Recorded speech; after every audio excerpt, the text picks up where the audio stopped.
Bonjour, merci à tous d'être ici malgré l'heure tardive. Je pense que vous êtes un petit peu fatigués, donc je vais essayer de ne pas vous assommer de choses très compliquées et de vous faire un petit peu participer. Donc je voulais, dans cette présentation, vous dire quelques trucs sur ce qu'on sait, sur l'apprentissage de la lecture et quelques trucs qu'on ne sait pas aussi. Donc moi, je suis Marilyn Boss, je suis professeure d'université, donc enseignant-chercheur, enseignante-chercheuse, et émérite. Alors, en fait, émérite, c'est un beau titre pour dire juste que je suis pensionnée maintenant, et donc j'ai encore le droit de travailler, mais pour la bonne cause, c'est-à-dire pour vous, par exemple. Je suis une ancienne professeure des écoles. Et donc mon travail de recherche, puisque je continue un petit peu à en faire, et de formation, se passe dans le laboratoire LPNC, laboratoire de psychologie et neurocognition, qui est à l'UGA, donc l'université de Grenoble, Grenoble-Alpes. Je suis également co-autrice d'ouvrages chez Hatier. En particulier, j'ai co-écrit avec Maryse Bianco et 3 enseignants Le voyage de Lily et Paco, dont je vais vous parler aujourd'hui un petit peu. Je vais vous montrer un petit peu des extraits du voyage de Lily et Paco pour illustrer les choses que je dis.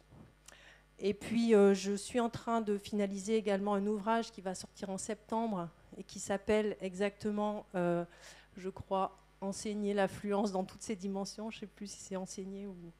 Ouais, je vois rien. Ouais, c'est Enseigner l'affluence dans toutes ses dimensions.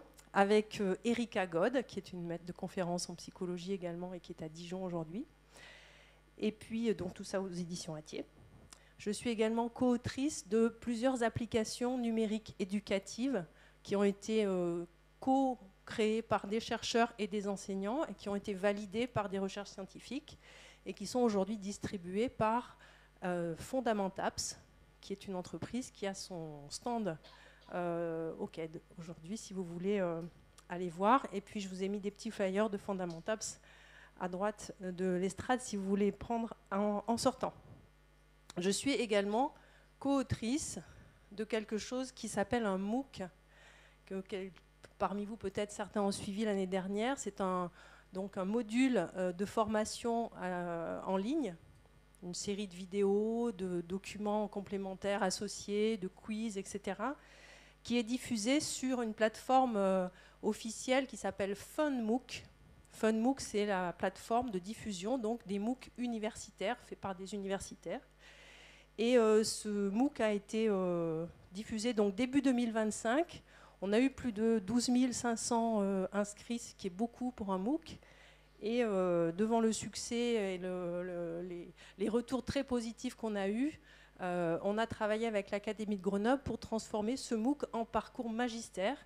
Et donc pour tous ceux qui connaissent ou qui ont entendu parler du MOOC mais qui ne l'ont pas vu, parce qu'actuellement on ne peut plus le voir, hein, il n'est pas ouvert sur Fun, il va devenir un parcours magistère national. Donc normalement toutes les académies vont pouvoir accéder à ce parcours et pourront l'inclure éventuellement dans leur parcours de formation du plan français.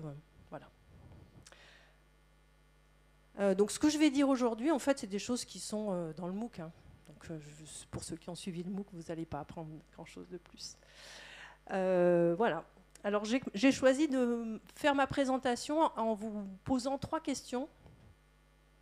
D'abord, la question...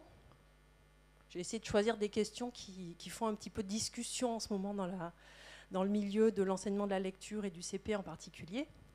La première question, c'est la question du pourcentage de décodabilité ou de déchiffrabilité que l'on présente à un élève débutant lecteur au début du CP. Alors pour ceux qui ne sauraient pas, qui arrivent d'une autre planète, j'explique ici ce que c'est que la décodabilité d'un texte quand on commence à apprendre à lire. Un texte décodable, c'est un matériel pédagogique écrit pour les lecteurs débutants qui contient des mots composés uniquement des correspondances graphèmes-phonèmes déjà explicitement enseignées à cet élève. Par exemple, si mon élève a déjà, en tout début d'année, appris seulement la lettre L, R, A, I, O, U associées à leurs phonèmes les plus fréquents, eh bien, si je lui montre Lola, Alu, Lili, Lira, tout est décodable pour lui.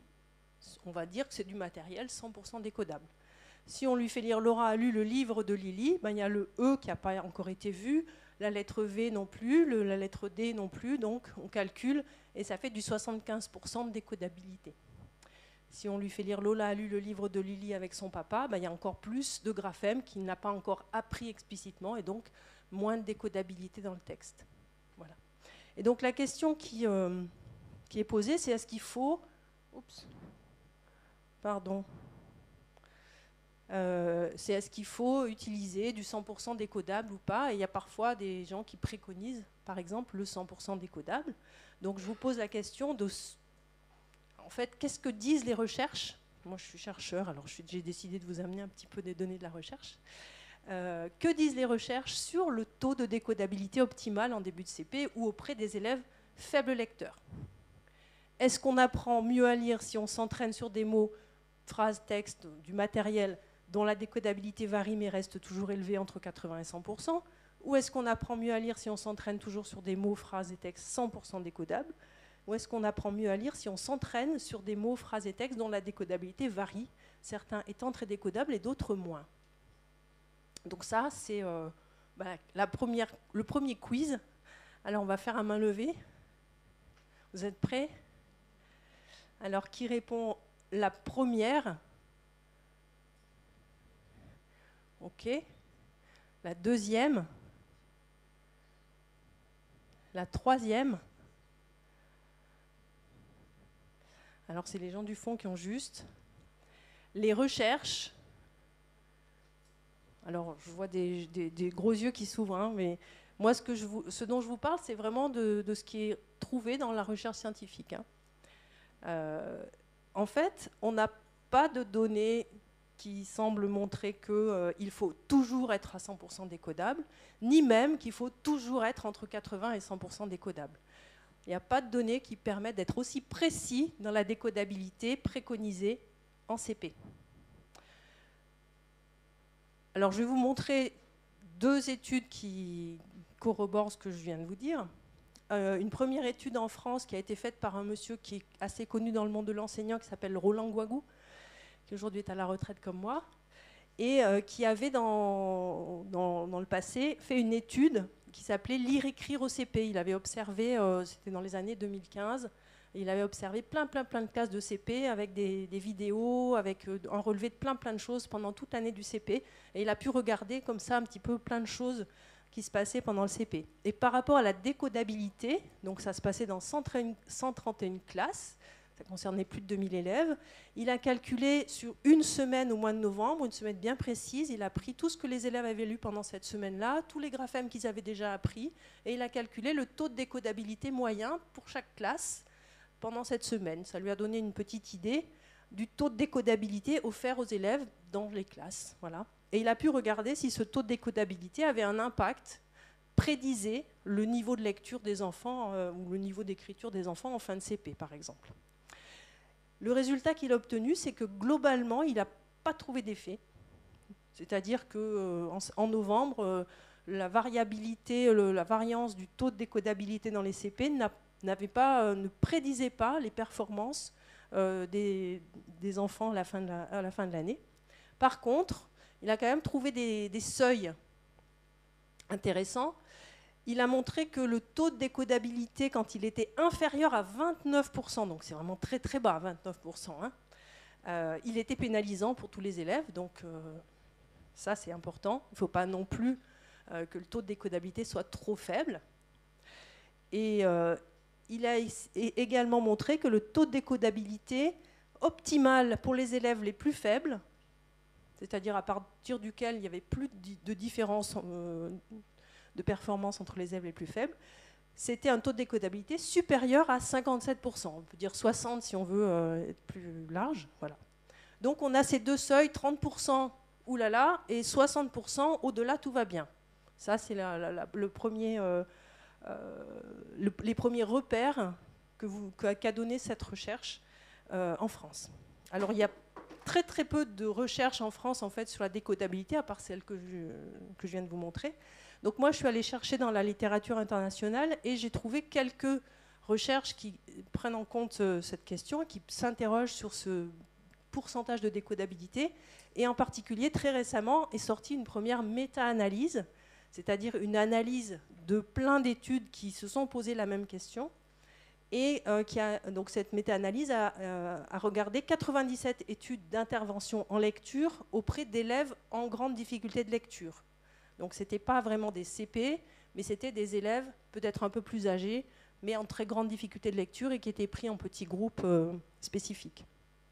Et ils ont pu comparer dans cette méta-analyse 3 types d'interventions. Quand on dit intervention, c'est période d'entraînement intensif avec les élèves. Des études avaient des entraînements avec des textes très décodables, donc on va dire peut-être entre 80 et 100%, donc avec une difficulté très contrôlée du matériel à lire par les élèves. Des textes pas très décodables, le groupe B, avec une difficulté non contrôlée, donc des textes tout venant plutôt, peut-être littérature jeunesse ou des choses comme ça. Donc des entraînements avec ce type de texte. Et puis il y avait un 3e groupe d'élèves qui étaient soumis à des interventions aussi en lecture, où il y avait un mélange entre des textes très décodables et des textes beaucoup moins décodables. Donc voilà. Et puis bien sûr, il y avait un groupe contrôle, sans S, un groupe contrôle, qui n'avait pas de texte pendant ces entraînements, c'est-à-dire que c'était des enfants qui s'entraînaient sans lire des textes, sûrement sur des mots. Les résultats sont que les seules différences significatives trouvées par la méta-analyse, c'est que le groupe C entraîne mieux les élèves à lire, fait plus progresser les élèves faibles lecteurs que le groupe contrôle. Et c'est le seul effet significatif. En particulier, il n'y avait pas de différence dans cette méta-analyse, finalement. Ils ne trouvent pas globalement de différence entre les élèves qui s'entraînent avec des tests très décodables tout le temps ou les élèves qui s'entraînent avec des textes pas très décodables tout le temps. C'est assez étonnant. Alors, quand on n'a pas d'effet significatif, ça ne veut pas dire qu'il n'y a pas du tout d'effet. Ça veut dire qu'on ne l'a pas trouvé, mais du coup, on ne peut rien dire. En tout cas, ce qui est intéressant, c'est vraiment cet effet significatif en faveur du groupe qui s'est entraîné avec des textes parfois très décodables et parfois moins décodables. Et donc, cette méta-analyse, elle tend à me faire dire que finalement, il ne faut pas être tout le temps 100% décodable. Il y a certainement des raisons de l'être à certains moments. Et puis à d'autres moments, eh ben, il vaut mieux peut-être proposer des textes moins décodables. Avec ma collègue Cynthia Boggio, alors je vous ai mis en bas des références scientifiques pour ceux qui s'intéresseraient vraiment.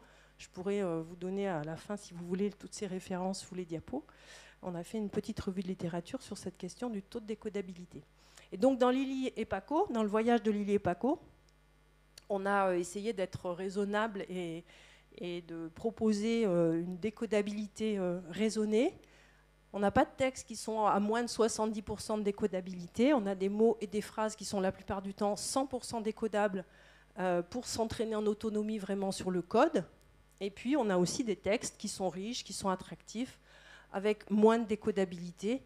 Même au milieu du CP, ici vous avez un exemple que je vous projette, le Tamarin Lion, qui est un petit texte de la période 3, donc janvier-février, et qui est décodable finalement à 93% quand on l'a calculé.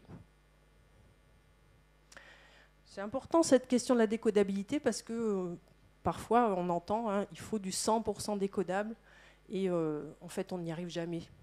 On est allé voir avec Cynthia aussi dans des classes de CP en tout début d'année, des classes qui déclarent être 100% décodables et en fait à partir du moment où il y a des prénoms un jour dans la classe, où il y a les noms des jours de la semaine, ben voilà, on n'est plus à 100% décodable. Alors, deuxième quiz, je regarde le temps.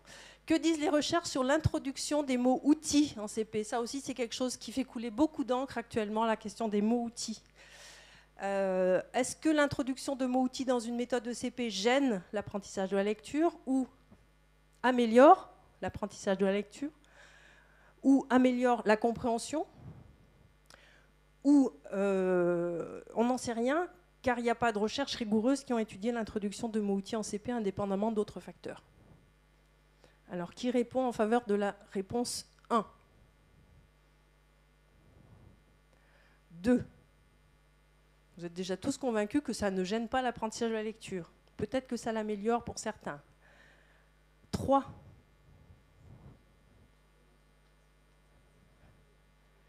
4. Vous avez tous vu le MOOC. Effectivement, j'ai cherché pourtant, mais à ma connaissance, il n'y a pas d'études publiées qui permettent d'affirmer qu'il ne faut pas de mots-outils dans une méthode de lecture OCP.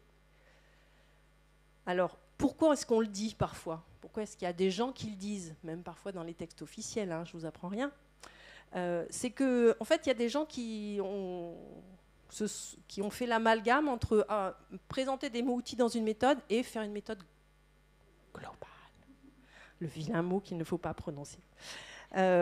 Oui, c'est ça la crainte en fait, c'est que les mots-outils peuvent faire croire aux enfants que, en fait, quand on lit, on devine, qu'on n'utilise pas le code, que c'est du global, etc. Donc c'est ça la crainte qui est derrière, qui fait dire à certains 0 mot-outil, de peur qu'on fasse trop de mots-outils et qu'on devienne une méthode globale, ce qui n'est pas du tout le cas en fait. Donc moi, ma proposition, et ce que j'ai essayé d'appliquer dans le voyage de Lily et Paco, c'est qu'il faut effectivement être raisonnable sur le nombre de mots-outils à apprendre. Donc il n'en faut pas une ribambelle pendant toute l'année, il en faut tant que c'est utile, et il faut bien les choisir. C'est-à-dire qu'il faut les choisir pour qu'ils soient vraiment utiles, parce qu'on va y passer du temps quand même. Donc, ce n'est pas la peine de passer du temps sur des mots qui finalement seront peu lus parce que peu fréquents, ou qui seront tellement faciles à décoder que finalement, voilà, ils n'ont aucune difficulté, par exemple, pour être lus. Donc, bien les choisir, un petit nombre, et puis suivre les principes d'enseignement efficace, c'est-à-dire bien expliciter aux élèves que cette situation d'apprentissage-là, quand on en est au mot-outil, ce n'est pas la même chose que quand on apprend le code, c'est-à-dire expliciter qu'il y a 2 temps d'apprentissage avec des choses différentes qui vont se passer, bien distinguer en particulier les temps d'apprentissage du code des temps de mémorisation des mots-outils. Et puis je vois un dernier avantage à introduire quelques mots-outils dans une méthode de lecture, c'est qu'en fait quand on apprend à reconnaître les mots-outils et peut-être aussi à les écrire, eh bien, on est en train d'entraîner des bonnes stratégies pour mémoriser l'orthographe des mots. Parce que les mots-outils, c'est les premiers mots qu'on apprend à regarder, sur lesquels on apprend à repérer des difficultés orthographiques, qu'on apprend éventuellement à mémoriser, à épeler dans sa tête, à écrire, etc. Et ça, en fait, c'est des stratégies qu'on va utiliser toute sa vie pour mémoriser l'orthographe lexicale. Donc, profitez de l'apprentissage des mots-outils pour commencer à entraîner la mémoire orthographique, qui commence dès le CP. Donc, dans le voyage de Lily Paco, il y a quelques mots-outils qui est un temps d'apprentissage bien distinct du code. Pour bien le distinguer, on propose dans la méthode de créer un rituel petit mot tous les jours de 10 minutes. Par exemple, ici, je vous ai montré un rituel sur le mot « avec ». Dans ce rituel, eh bien, on va observer le mot, puis on va masquer le mot, puis on va épeler le mot dans sa tête, puis on va revoir le mot, puis on va l'écrire sur son ardoise, puis on va vérifier qu'on l'a bien écrit, etc. Donc il y a tout un petit rituel, un petit protocole d'observation et d'entraînement aux stratégies de mémorisation orthographique. Tout ça associé avec des petits exercices un peu plus rigolos, comme par exemple un petit diaporama qui s'appelle Le Bon Compte, qui est un petit diaporama proposé sur le site EduScol, hein, j'ai rien inventé, mais on a créé tous les petits Le Bon Compte pour tous les mots-outils de la méthode, donc un petit temps où on compte les mots qui apparaissent sur l'écran. Voilà pour les mots-outils. Troisième question. Que disent les recherches sur les meilleures façons d'enseigner la compréhension en lecture ? Alors là, il y a plusieurs bonnes réponses, mais je ne vous dis pas combien. 1. Que la compréhension est une tâche complexe de haut niveau, mais qui peut être décomposée en sous-tâches plus simples. Ou que la compréhension est une tâche complexe de haut niveau qui ne peut pas être décomposée en sous-tâches plus simples. 3, qu'il est très important de commencer à enseigner la compréhension tôt, en langage oral, avant même que les enfants sachent lire. Qu'il est efficace d'entraîner les élèves à utiliser différentes stratégies pour comprendre, ça c'est la 4. Et la 5, que la meilleure façon d'enseigner la compréhension est de partir de textes lus, suivis d'échanges et de questionnements ciblés. Alors, qui est favorable à l'item 1? Oui, la plupart d'entre vous. Effectivement, la compréhension est une tâche de très haut niveau, une des tâches les plus complexes, mais qu'on peut arriver à décomposer, en tout cas dans une certaine mesure, hein, bien sûr, en tâches plus simples. Donc la question 2, forcément, je vous ai déjà donné la réponse, elle est fausse. Qui vote pour la 3 également, qu'il est très important de commencer à enseigner la compréhension tôt en langage oral? Waouh, super. Je ne vais même pas en parler alors. Évidemment, la compréhension en langage oral, c'est ce qui vient juste avant et ce qui va avec la compréhension de la lecture. Qu'il est efficace d'entraîner les élèves à utiliser différentes stratégies pour comprendre. Oui, également. Et que la meilleure façon d'enseigner la compréhension, c'est de partir de textes lus, suivis d'échanges et de questionnements ciblés. Alors, dans cet item, le mot important, c'est la meilleure façon. Est-ce que c'est la meilleure façon? Est-ce que ça a été démontré que c'était peut-être une bonne façon, mais quand on la compare à d'autres, eh bien, on en trouve d'autres qui sont meilleures. Donc malheureusement, non, ce n'est pas la meilleure. Donc quelques éléments de recherche sur cette question de la compréhension en lecture. Ce que les recherches sur la compréhension ont montré, alors il y a beaucoup de recherches longitudinales, etc. Je vais essayer de vous résumer un petit peu le consensus sur la compréhension.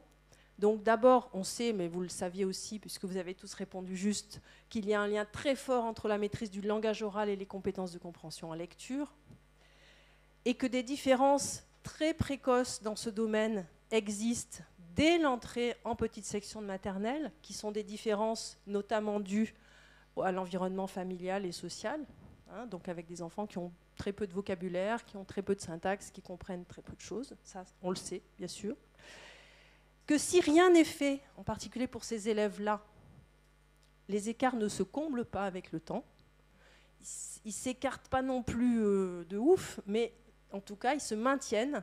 Si rien n'est fait, les élèves faibles en langage oral, quand ils arrivent à l'école, restent faibles en langage oral quand ils arrivent à l'école élémentaire.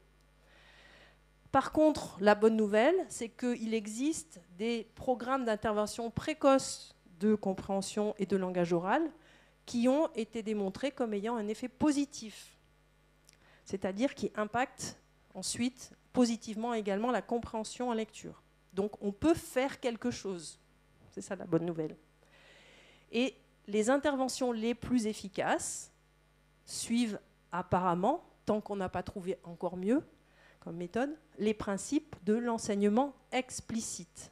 Si vous ne voyez pas exactement ce que c'est que l'enseignement explicite, je vous renvoie à des documents, par exemple le document du CESEN qui explique ce que c'est que l'enseignement explicite.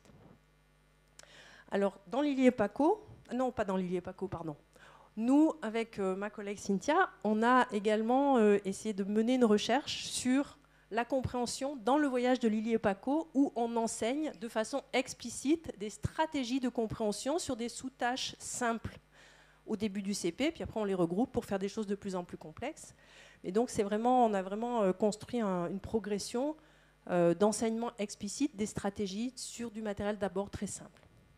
Et donc on a essayé de tester en fin de CP l'efficacité de cet enseignement de stratégie sur des tâches simples. Donc on est allé en fin de CP et on a fait deux groupes équivalents au niveau des élèves. Un groupe expérimental qui a été entraîné à utiliser des stratégies issues de la méthode du voyage de Lily et Paco, qui étaient des stratégies pour interpréter les pronoms dans les phrases. Et on les a comparés à des élèves qui ont été entraînés avec un matériel qui existe déjà aux éditions La Cigale, qui s'appelle Marlaguette, qui est un outil pour faire de la compréhension à partir de textes narratifs suivis de questions implicites et explicites, donc des textes narratifs qui contenaient forcément des pronoms, mais sans avoir ciblé sur cette compétence.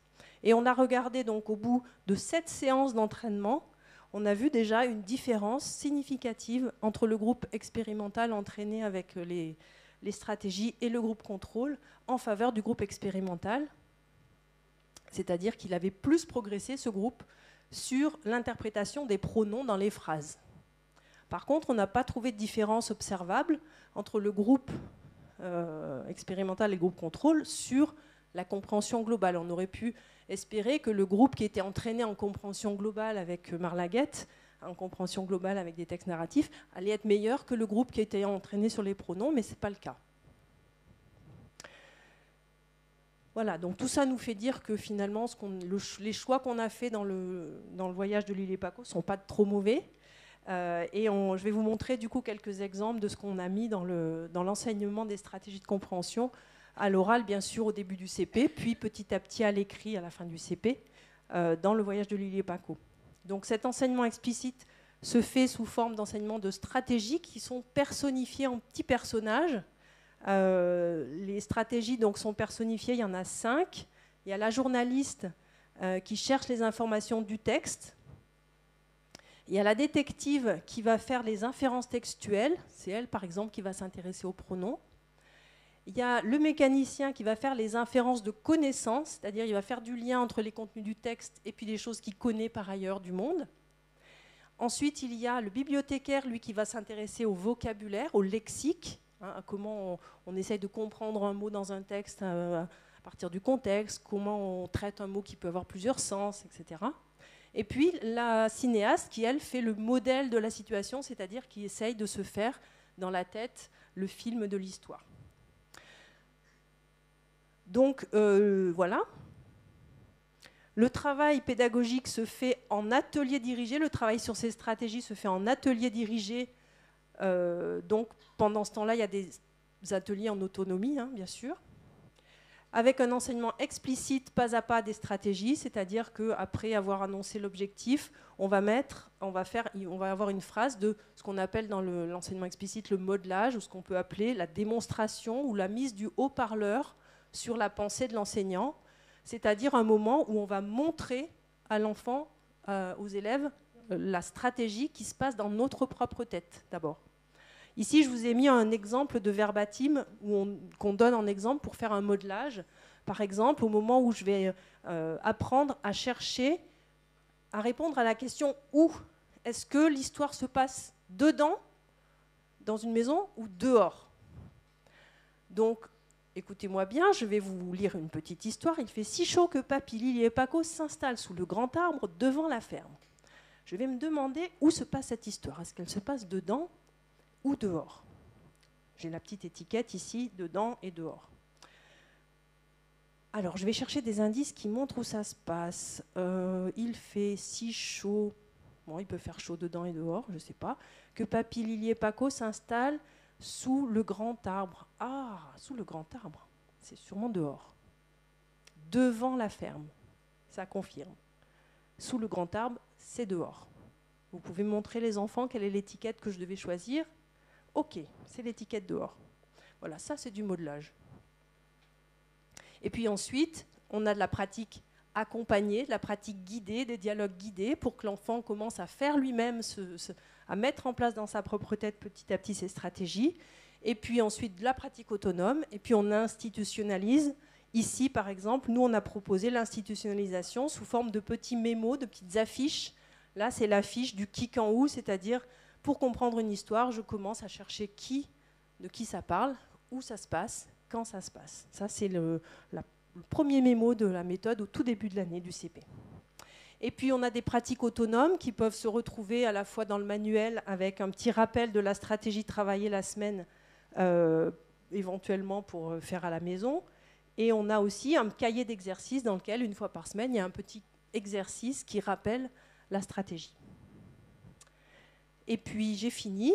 Je voulais vous montrer aussi qu'on travaille bien sûr aussi le lexique avec la stratégie du bibliothécaire. Et ça, c'est quelque chose que j'aime bien, c'est les leçons sur les mots à deux visages pour travailler la polysémie avec les élèves. Donc ça, c'est le bibliothécaire qui travaille la polysémie des textes. Vous avez différents supports qui sont dans la méthode du voyage de Lily et Paco pour travailler la polysémie des textes. Voilà, ça c'est le programme complet de la compréhension de toutes les stratégies utiles de la méthode de la période 1 à la période 5. Donc c'est assez dense, mais c'est très progressif. Au début, on commence vraiment par des stratégies toutes simples, comme je vous ai montré avec le ou par exemple. À la fin, on va commencer à se faire le film de l'histoire, par exemple, avec la cinéaste qu'on retrouve juste à la fin de la période 5. Et j'ai fini, et c'est 5h30. Mais si vous avez des questions, je suis encore là. Merci beaucoup.